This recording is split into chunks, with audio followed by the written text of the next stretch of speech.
Bismillahirrahmanirrahim. Assalamualaikum warahmatullahi wabarakatuh. Alhamdulillah ya, hari ini kita bisa ada pertemuan lagi di pertemuan bab baru yaitu tentang statistika. Jadi di pelajaran matematika tentang statistika ini kita akan belajar banyak hal mengenai data-data. Jadi di kehidupan sehari-hari kan kita tidak luput dari banyaknya data. Dan semakin berkembangnya zaman, data-data itu semakin banyak dan semakin sulit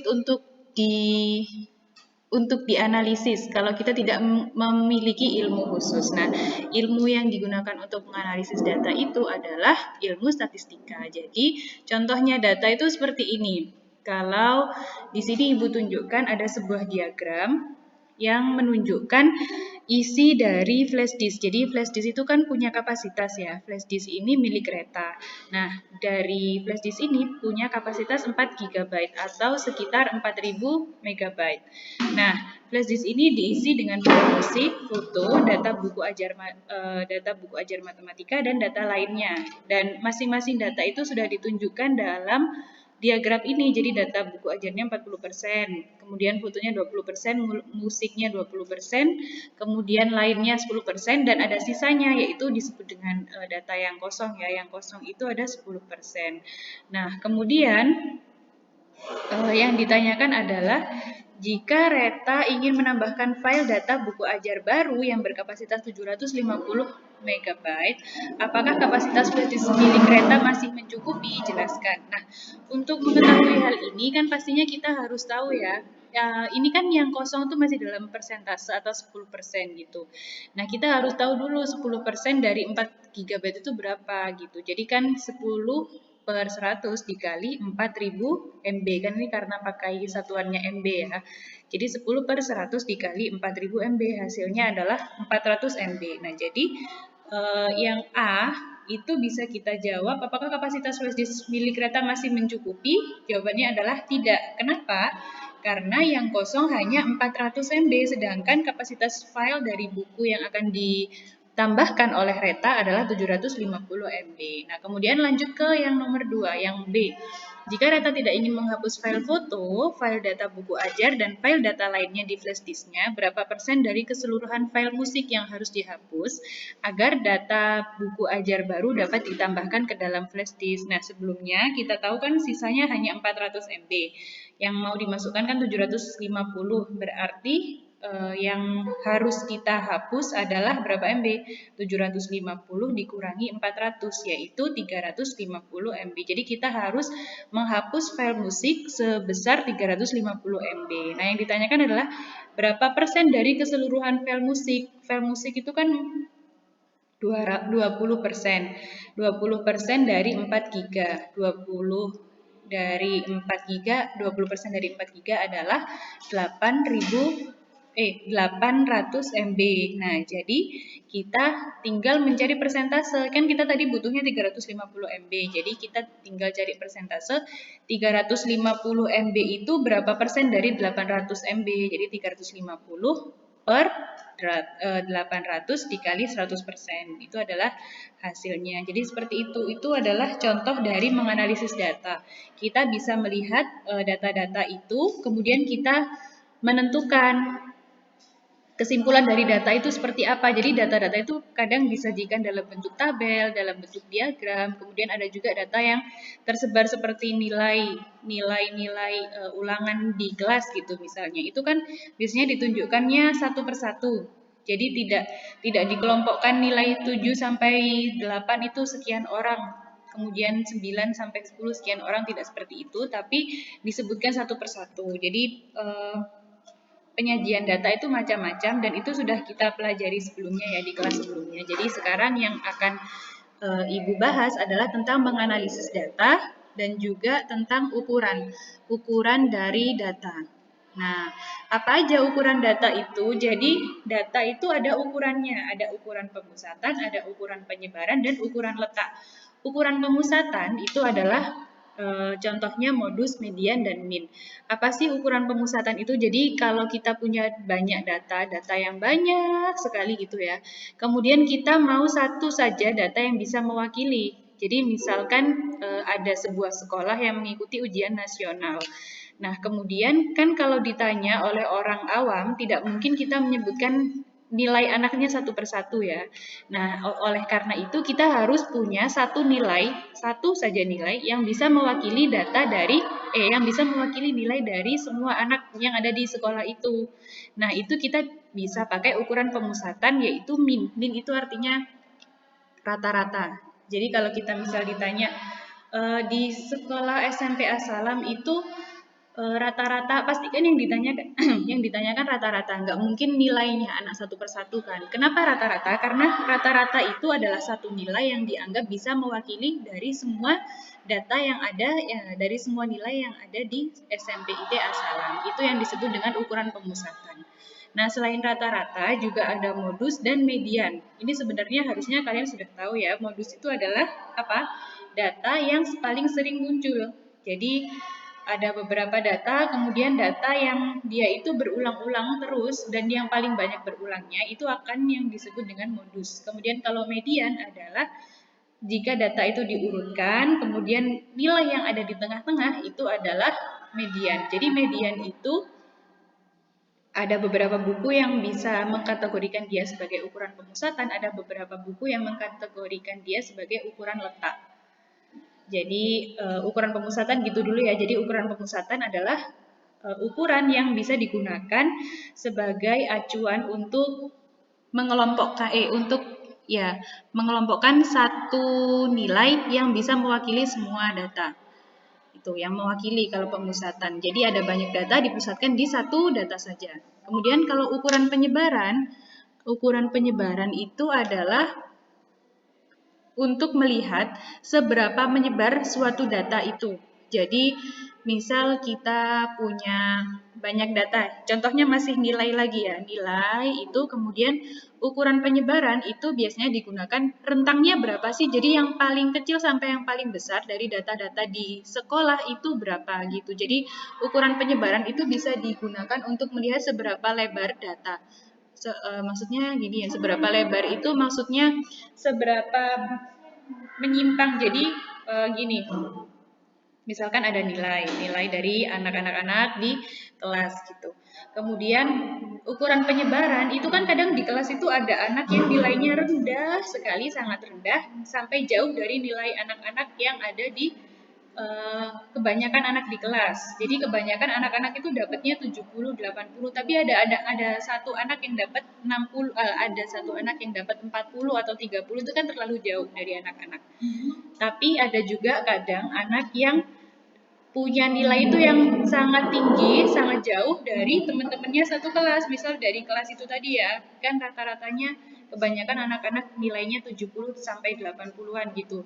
Tapi ada satu anak itu yang dia dapat 100. Itu kan jauh dari nilai yang kebanyakan anak-anak. Nah, kita bisa menggunakan ukuran penyebaran untuk menentukan, oh ternyata data di kelas ini tuh lebar. Jadi rentangannya itu mulai 30, tadi kan yang paling rendah 30 sampai 100.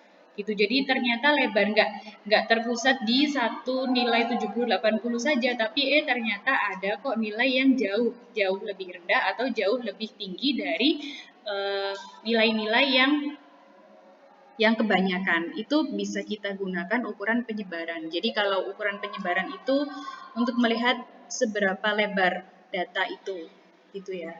Paham nggak? Kalau nggak paham nanti bisa ditanyakan. Kemudian ada lagi yang terakhir adalah ukuran letak.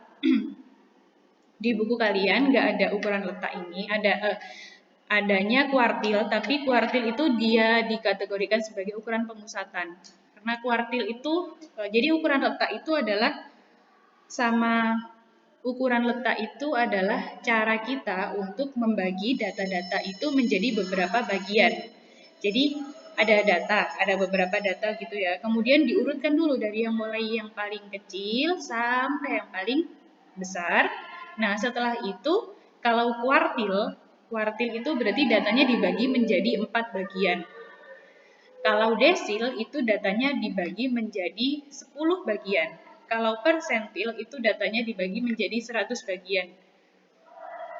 Jadi seperti kalau median tadi kan datanya cuma dibagi menjadi dua ya. Jadi yang ada di tengah-tengah itu kan berarti dibagi menjadi dua datanya. Yang di atasnya median atau di bawahnya median gitu. Median itu adalah nilai yang tengah. Kalau kuartil itu dibagi menjadi 4. Jadi nanti kita akan mendapatkan kuartil yang pembagian yang pertama, kemudian pembagian yang kedua, dan pembagian yang ketiga tengah-tengahnya. Nanti akan Ibu jelaskan lebih lanjut ya. Kalau kuartil ini akan Ibu jelaskan, tapi untuk desil dan persentil itu tidak, karena memang di kurikulumnya, di bukunya juga nggak ada. Jadi untuk sekedar tahu saja, kalau ukuran letak itu ada kuartil, desil, dan persentil. Nah, yang pertama itu kita akan membahas tentang ukuran pemusatan data yang terdiri dari modus, median, dan min. Langsung kita ke contoh soal aja ya, tadi kan penjelasannya sudah. Jadi, data berikut menunjukkan tinggi badan 20 siswa kelas 8 di SMP Ceria. Jadi ada 20 data, mulai dari 154, 153, dan seterusnya sampai yang terakhir ini. Nah, yang ditanyakan adalah yang pertama, kita diminta untuk mengurutkan data dari atas, data di atas dari yang terkecil sampai yang terbesar. Dan yang kemudian yang kedua adalah kita diminta untuk menghitung median, min, median, dan modus dari data di atas. Ini 5 itu nggak ada ya. Jadi gitu. Berarti yang pertama kita harus mengurutkan dulu. Mengurutkan bisa ya, jadi mengurutkan dari yang paling kecil tadi kan 149, ini yang paling kecil 149. Kemudian yang di atasnya 149, 150 sampai dan seterusnya. Jangan lupa kalian setelah mengurutkan itu dihitung kembali. Tadi kan datanya ada 20. Apakah setelah diurutkan itu datanya masih tetap 20? Itu kemudian diperiksa lagi apakah tadi kan 154-nya diulang berapa kali, 153-nya diulang berapa kali, dan seterusnya. Gitu. Jadi mengurutkan data seperti itu. Kemudian mencari min. Min itu rata-rata ya. Jadi rata-rata adalah jumlah dari semua data dibagi dengan banyaknya data. Jadi karena ini ada 20 nilai, kita tambahkan semuanya satu-satu. 149 ditambah 150 ditambah 151 dan seterusnya sampai 168. Dibagi dengan banyaknya data, karena tadi ini adalah data dari 20 siswa, maka kita bagi dengan 20. Jadi hasilnya adalah 3022 dibagi 20 sama dengan 151,1. Jadi rata-rata satu nilai yang bisa mewakili semua tinggi badan anak-anak di kelas itu adalah 151,1. Gitu. Jadi nilai tingginya anak-anak itu tidak akan jauh dari 151,1, kecuali anak-anak yang memang terlalu tinggi seperti ini yang tingginya 160, 162, 165, 168, hanya beberapa anak itu saja. Kalau yang lainnya bisa diwakili dengan angka 151,1. Kemudian yang kedua adalah modus. Modus adalah nilai yang paling sering muncul. Coba kita lihat ya, 149 itu munculnya satu kali, 150 itu munculnya satu kali. Yang paling banyak itu ternyata 154, dia munculnya 4 kali, maka modusnya adalah 154. Dan median itu kan harus kita urutkan dulu datanya dari yang paling kecil sampai yang paling besar. Setelah kita urutkan, kemudian datanya kita bagi dua. Ini kan sudah terbagi dua ya. Data yang 10 yang pertama sama 10 yang kedua. Nah, karena dia datanya itu genap, berarti kan nggak ada tengah-tengahnya ya, nggak ada satu nilai yang ada di tengah gitu loh. Jadi misal kita, ya pokoknya nggak ada satu nilai yang ada di tengah. Maka median dari data ini itu kita ambil yang paling tengah. Jadi 154 itu kan data ke-10, ditambah 156 itu kan data ke-11. 154 ditambah 156 dibagi 2. Hasilnya adalah 310 dibagi 2, yaitu 155. Jadi median dari data ini atau nilai tengah dari data yang ada di sini itu adalah 155. Tapi kalau dia banyaknya datanya ganjil, itu bisa kita langsung ada satu data gitu ya. Oke, lanjut. Kuartil. Nah, kuartil itu hampir sama seperti median. Kalau median itu dibagi menjadi dua bagian, bagian yang atas sama yang bawah gitu ya. Kalau kuartil itu dibagi menjadi 4 bagian. Jadi di yang bawahnya median itu dibagi menjadi 2 bagian lagi, di atasnya median juga dibagi menjadi 2 bagian lagi. Nah, jadi ini misal ada data seperti ini ya. Ada 1, 2, 3, 4, 5, 6, 7, 8, 9, 10. Ada 10 data. Nah, berarti kan datanya genap ya. mediannya itu ada di tengah-tengah sini. Itu kan nggak ada nilainya. Berarti caranya seperti tadi 29 ditambah 30 dibagi 2. Hasilnya adalah 29,5. Itu mediannya. Kemudian karena kita mau mencari kuartil, itu yang di sebelah kiri median kita bagi lagi. Kan ini ada 5 data. Nah, tengah-tengahnya itu ternyata 23. Tengah-tengah dari yang di sebelah kiri median itu disebut dengan kuartil pertama atau Q1. Kemudian median itu disebut dengan Q2 atau kuartil kedua, dan yang di sebelah kanannya median kita bagi menjadi 2 bagian lagi. Nah, yang di tengah-tengah itu adalah Q3 atau kuartil ketiga. Jadi kuartil itu membagi data menjadi 4 bagian yang sama, dan dia tengah-tengahnya berarti ada 3 ya, kuartil 1, kuartil 2, dan kuartil 3. Nah, kemudian selisih antara kuartil atas dan kuartil bawah. Kuartil atas itu adalah kuartil 3 ini. Kuartil atas itu disebut dengan kuartil 3 itu disebut dengan kuartil atas. Dan kuartil 1 itu disebut dengan kuartil bawah. Selisih dari Q3 dan Q1 itu disebut dengan jangkauan interkuartil, atau kalau di buku kalian itu disebutnya dengan jangkauan antar kuartil, sama aja ya. Jadi jangkauan antar kuartil atau jangkauan interkuartil ini juga merupakan salah satu ukuran penyebaran data. Nah, ini jadi ukuran penyebaran data itu ini kan ada 3 yang ada di buku kalian ya. Yang pertama adalah jangkauan atau rentangan atau range. Jangkauan itu adalah selisih dari data yang terbesar dengan data yang terkecil. Jadi kalau di data yang sebelumnya ini ya, tinggal kita kurangi saja. Yang terbesar itu 39, yang terkecil adalah 18. Berarti jangkauannya adalah 39 dikurangi 18, hasilnya adalah 18. Seperti itu. Kemudian, kalau jangkauan antar kuartil itu berarti selisih dari Q3 dengan Q1. Oh ya, tadi jangkauan antar kuartil itu disebut dengan hamparan atau H. Jadi selisih antara kuartil 3 dengan kuartil 1. Dan yang terakhir adalah simpangan kuartil. Simpangan kuartil itu adalah setengah dari hamparan. Hamparan tadi kan jangkauan antar kuartil. Jadi simpangan kuartil itu adalah setengahnya dari Q3 dikurangi Q1. Q3 kurangi Q1 dibagi 2. Gitu. Langsung kita ke contoh soal ya.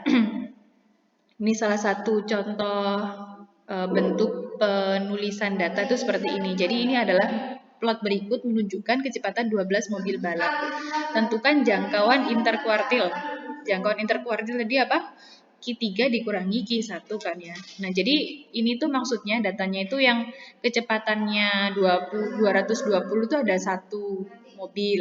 Kemudian yang kecepatannya 230 itu ada 2 mobil. Yang kecepatannya 240 ada 2 mobil. Yang kecepatannya 245 ada 1 mobil, dan seterusnya gitu ya. Nah, selanjutnya, karena ini masih nggak jelas ya, mungkin akan sulit kalau seperti ini melihatnya, jadi kita tuliskan satu-satu. Tadi kan 220, kemudian 230-nya tadi 2 mobil, 240-nya 2 mobil. Nah, gitu ya, kita tuliskan sampai yang terakhir, kan sudah urut.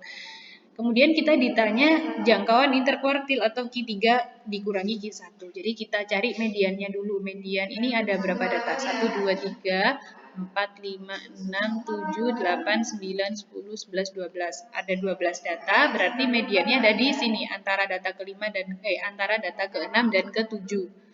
Ada di sini mediannya. Kemudian di sebelah kiri median kita bagi lagi menjadi 2. Antara data ke-3 dan ke-4. Karena ada di tengah-tengah, berarti kita jumlahkan 230 ditambah 240 dibagi 2. Hasilnya adalah 235. Kemudian yang ini harusnya Q3 ya. Yang Q3-nya itu antara data ke berapa ini? 250 ditambah 260 dibagi 2. Hasilnya adalah 255. Jadi jangkauan interkuartilnya adalah 255 dikurangi 235 sama dengan 20. Itu contohnya jangkauan antar kuartil atau jangkauan interkuartil. Seperti itu. Nah, jadi kesimpulannya min atau rata-rata adalah jumlah seluruh data dibagi oleh banyaknya data. Rumusnya seperti ini, jadi jumlahnya data, kita tambahkan semua, dibagi, datanya itu ada berapa sih, jadi dibagi seperti itu. Kemudian kalau modus adalah nilai yang paling sering muncul. dari suatu kumpulan data. Sedangkan median adalah nilai tengah dari kumpulan data, dan jangkauan itu selisih dari data nilai yang terbesar dengan nilai yang terkecil. Dan kuartil itu tadi yang dibagi menjadi 4 bagian itu ya, ada Q1, Q2, dan Q3. Seperti itu. Nah, untuk latihan bisa kalian buka bukunya halaman 228 sampai 229. Coba dikerjakan evaluasi bab 9, nomor 1 sampai 20. Nomor 1 sampai 15. Silakan dikerjakan di buku tulis dan dikumpulkan di Google Classroom. Kalau ada pertanyaan, silakan ditanyakan melalui WhatsApp, grup bisa, atau chat pribadi juga bisa. Gitu ya. Ibu akhiri, wassalamualaikum warahmatullahi wabarakatuh.